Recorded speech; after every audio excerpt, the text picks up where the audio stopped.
పుంటికూర పచ్చడి చాలా ఈజీగా అండ్ టేస్టీగా ఎలా చేసుకోవాలో నేను మీకు ఈ వీడియోలో చెప్తాను. ముందుగా పుంటికూరని అలా తెంపుకొని పక్కన పెట్టుకోండి. ఒక 5 to 6 అంటే మీ స్పైస్కి తగ్గట్టు మిర్చీలు ఫ్రై చేసి పక్కన పెట్టుకోండి. అదే ఆయిల్లో ఒక స్పూన్ ధనియాలు, జీలకర్ర, హాఫ్ టేబుల్ స్పూన్ మెంతులు వేసి రెడ్గా అయ్యే వరకు రోస్ట్ చేసుకోండి. అలా రోస్ట్ చేసుకున్న వాటిని తీసి పక్కన పెట్టుకోండి. అవి చల్లగా అయినాక అందులో కొంచెం సాల్ట్ వేసి మనం మిక్సీ చేసుకోవాలి.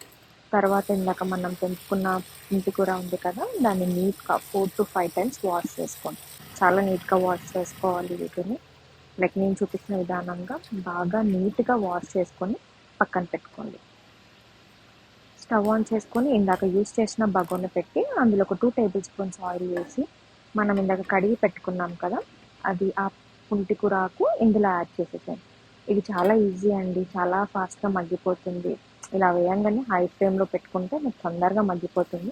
నేను చూపించిన విధంగా అలా ఆయిల్ వేడైపోయిన తర్వాత డైరెక్ట్ వేసేసేయండి. ఒక 2 tablespoons ఆయిల్ వేసి అలా దగ్గరగా మగ్గిన తర్వాత ఇందాక మనం ప్రిపేర్ చేసుకున్న మసాలా ఉంది కదా, అది ఎండుమిర్చి, ధనియాలు అవన్నీ మిక్సీ చేసుకున్నాం కదా, ఇందులోనే సాల్ట్ వేసేస్తాం. ఇది ఇప్పుడు మనం ఒక హాఫ్ వెల్లుల్లిపాయ తీసుకొని ఇలా కచ్చాపచ్చగా దంచేసుకోండి. పొట్టు ఉన్నా పర్లేదు, నాకు ఇలా నచ్చుతుంది. మీకు కావాలంటే పొట్టు తీసేసి కూడా దంచేసుకోండి. ఇది పక్కన పెట్టుకోండి, ఇది మనకి పోపులోకి యూజ్ అవుతుంది. ఇలా పుంటికూర దగ్గరకు అయిన తర్వాత ఇందాక మనం మిక్సీ చేసుకున్న మసాలా ఉంది కదా, అది అందులో యాడ్ చేసి బాగా కలిసే వరకు తిప్పండి. ఆయిల్ పైకి తేలేంత వరకు అలానే ఉంచి, అంటే దాని అర్థం లైక్ కంప్లీట్ మసాలా మనకి ఆ పుంటికూరకి పట్టేసిందని అర్థం అనమాట. ఆయిల్ ఇలా పైకి తేలిన తర్వాత తీసి పక్కన పెట్టి ఇప్పుడు మనం పోపు వేసుకోవాలి. పోపుకు కావాల్సినవి ఆవాలు, జీలకర్ర, గుండు మినప్పప్పు, ఇందాక మనం కచ్చాపచ్చగా దంచి పెట్టుకున్న వెల్లుల్లి, కరివేపాకు అండ్ కొంచెం ఇంగువ. ఇంగువ అనేది ఆప్షన్ అండి, అది మీ ఇష్టం, మీరు వేసుకోవచ్చు వేసుకోకపోవచ్చు. ఇవి మంచిగా ఫ్రై అయిన తర్వాత అది తీసి మనం మన పుంటికూర దాంట్లోకి బాగా కలుపుకుంటే ఇది ఎమ్మీయెస్ట్ పుంటికూర రెడీ అవుతుందండి.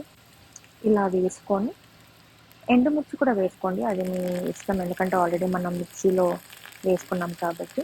ఇది ఫ్రై అయిన తర్వాత మనం రెడీ అయిన పుంటికూర దాంట్లో యాడ్ చేసుకొని వేడి వేడి అన్నంలోకి అలా కలుపుకొని తింటుంటే ఉంటుందండి. 10 days కూడా ఈజీగా నిల్వ ఉంటుందండి, ఫ్రిడ్జ్లో పెట్టినా పెట్టకపోయినా నిల్వ ఉంటుంది. ఇలా ఒక్కసారి ట్రై చేసి చూడండి. Thank you. Thanks for watching. Do subscribe my channel.